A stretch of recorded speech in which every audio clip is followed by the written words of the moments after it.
Welcome to my little vlog, mini vlog. Uuwi na po ako. So makikita nyo ngayon, ang daming sakyanan na pauwi rin sila or saan sila pupunta. Yan ay ang mostly maraming mga building dito, yung iba maliliit lang. Pero grabe ang bahay nila dito, pulido. Kahit anong bagyo, hindi masisira.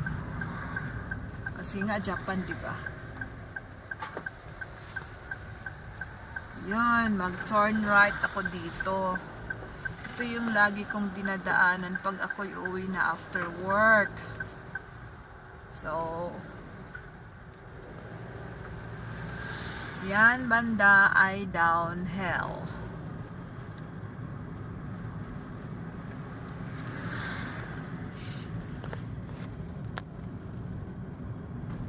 And then, I have to turn to the right. Diyan. A little uphill. And then, a second is downhill.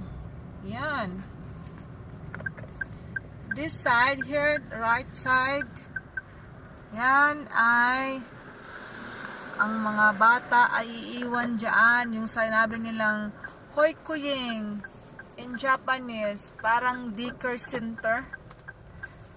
Iiwan ng mga bata para ang mga parents nila ay makapagtrabaho, ang father at mother. That's why people are here, their parents working. So now the father earn and the mothers earn. And then they pay the bill, so now they have saved money. So I advise you guys, only one is working, it's not good. Okay? Ay, ambot sa inyo.